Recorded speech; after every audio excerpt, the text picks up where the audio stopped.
안녕하세요. 오늘은 레벨업 영어에서 되게 특별한 분을 모셨는데요. 이직을 준비하시거나 취준생 여러분들 굉장히 도움을 많이 되시는 분일 것 같아요. 20년 동안 유니레버와 같은 굵직한 외국계에서 영업으로 정말 베테랑으로 일하시는 분이신데 인사 한번 부탁드릴게요. 안녕하세요. 저는 황정호라고 합니다. 제가 현장에서 갈 곳 닦고 현장에서 굴러왔던 수많은 경험들을 오늘 이 시간을 통해서 여러분과 이야기할 수 있게 돼서 영광으로 생각합니다. 지금 되게 겸손하게 말씀해 주셨는데 이직의 왕이시거든요. 그래서 국내 중견 기업뿐만 아니라 정말 외국계에서 정말 임원까지도 하시고 정말 굉장한 스토리가 있으니까 끝까지 한번 시청해 주시면 여러분들에게 도움이 될 것 같고요. 그리고 한대협이라고 하는 단체에서 대학생들도 지금 가르치고 계세요. 그래서 지금 인터뷰에서는 멘토님이라고 부르겠습니다. 네. 사실 그 취준생들에게 그 질문을 받아보면 외국계랑 한국계 기업의 차이를 정말 궁금해 하더라고요. 외국계랑 한국계 기업의 어떤 것이 좀 다른지 좀 말씀해 주시죠.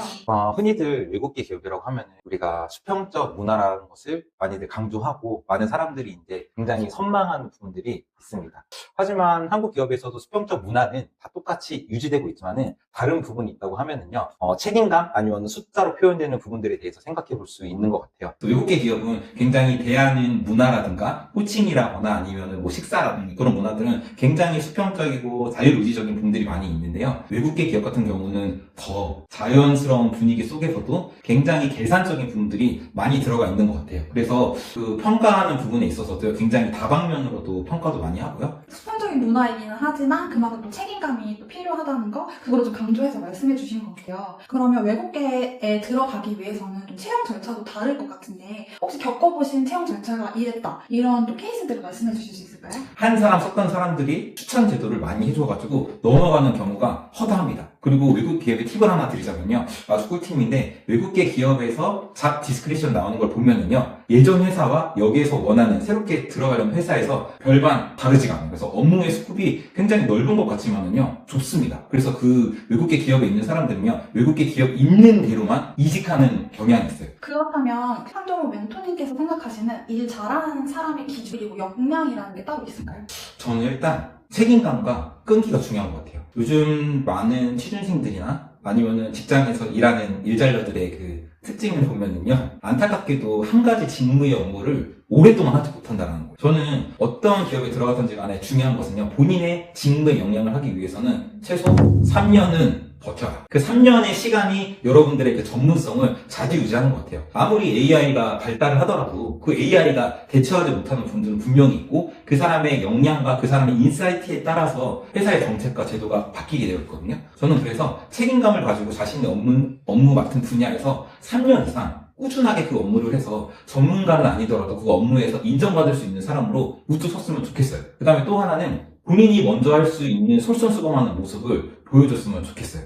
저 같은 경우도 회사에서 단종화라고 하는 제품이 있었어요. 그 제품은 무조건 단종화라고 글로벌에서도 사인이 내려왔는데 저는 단종하지 말고 한번 제가 도전을 해봐서 판매를 해보겠습니다라고 이야기를 했어요. 그러면은 너가 거기에서 오는 마이너스적인 측면이나 아니면은 불이익을 너가 책임질 수 있느냐라고 먼저 물었거든요. 제가 그래서 저 할 수 있다라고 이야기했어요. 왜 그러냐면은 그 제품에 대한 제가 애착이 있었고 제가 솔선수범해서 판매를 하다가 보면은 많은 곳에 아직은 홍보가 되어 있지 않고 우리나라 안타깝게도 식품업계 같은 경우는요 다른 외국에서 유행하는 제품이 한국에 와가지고 인기를 끌려고 그러면요 몇 년의 시간이 필요합니다. 왜 그러냐면 우리가 문화적인 부분이 다르기 때문에. 그래서 외국에서 굉장히 유행하던 상품들이 유행하던 제품들이 한국에 와서 몇 년 후에 유행하는 경우가 파다해요. 그래서 저는 그 제품을 제가 일단 솔선수범 해가지고 파기시키거나 아니면 딜리전시키지 말고 운영하자고 그랬는데 그 제품이 그래도 잘 판매가 돼가지고 저는 그의 성과로 많은 부분들을 보상받을 수 있었고 그 다음에 또 글로벌 브랜드들이 많이 이제 한국에 들어오고 있어요. 그래서 연결해가지고 판매하다가 보니까는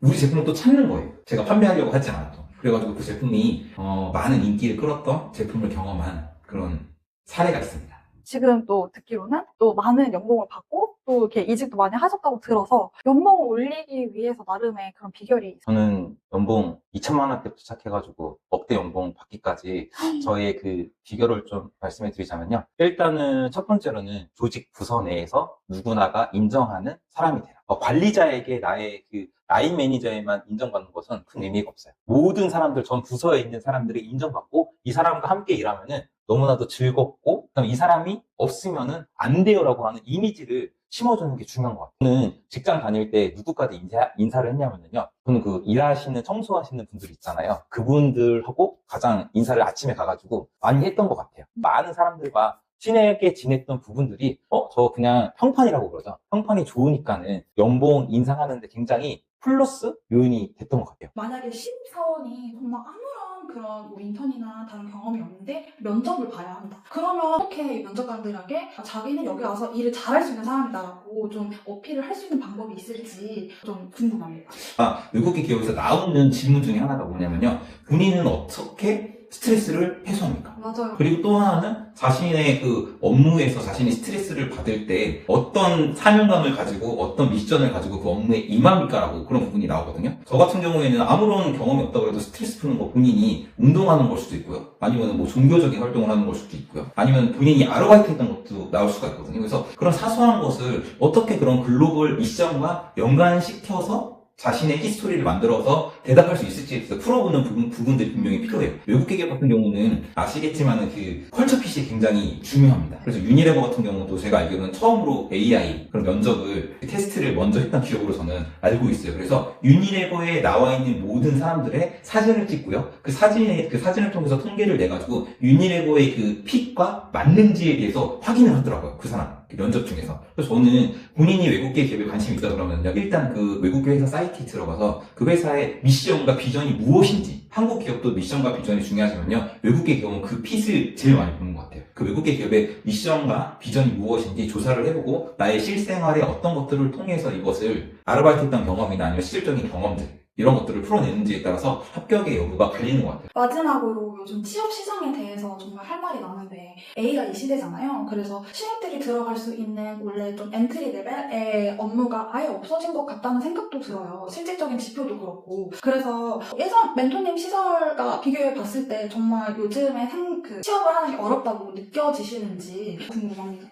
안타깝게도 저는 이 말에 100% 공감해요. 예전 저 할 때만 하더라도 공채 시장이 어렵다고 했지만 그래도 합격하는 친구들이 절반 이상은 됐거든요. 근데 요즘은 뭐 좋은 스카이대를 나왔다고 해도 취업하는 사람들이 굉장히 극소수고요. 그래서 그런 부분들이 조금 안타까운 것 같아요. 근데 한 가지 희망적인 건 어떤 게 있냐면 우리나라 기업들은 대부분 모든 기업들이 비슷하겠지만은 우리나라 기업의 채용 시장은 외국계 채용 시장을 좀 약간 따라가는 경향이 있는 것 같아요. 그래서 저는 외국계 그 기업들을 보면은 채용 시장이 공채 규모는 점점 줄어들지만은 수시 채용에 대한 시장은 계속적으로 늘고 있거든요. 저는 그래서 우리 앞으로 대학생 친구들이 어떤 일이든지 본인이 일단은 경험을 많이 해보는 게 중요한 것 같아요. 기업에서 일단. 본인이 아니면 회사에서 일했던 경험이 있는 그 경험을 통해서 돈을 만들어보고 스펙을 갖추면 모든 기업들이 써줄 것 같지만은요. 스펙은요 그 기업에 가가지고 여러분들이 그 기업에 일을 할 수 있고 돈을 만들어줄 수 있는 도구가 되지 못합니다. 저는 그래서 여러분들이 경험을 많이 쌓고 한 기업에서 일을 만들어줄 수 있고 생산성을 높여주는 인재로 저는 성장하는 게 더 우선시라고 봐요. 저도 20대 때 좀 더 빨리 만나줬으면 어땠을까 하는 생각이 드는데요. 오늘 귀한 시간 내주셔서 너무 감사드리고 마치도록 하겠습니다. 네, 감사합니다. Hello everyone, so I recently had a chance to interview Mr. Huang.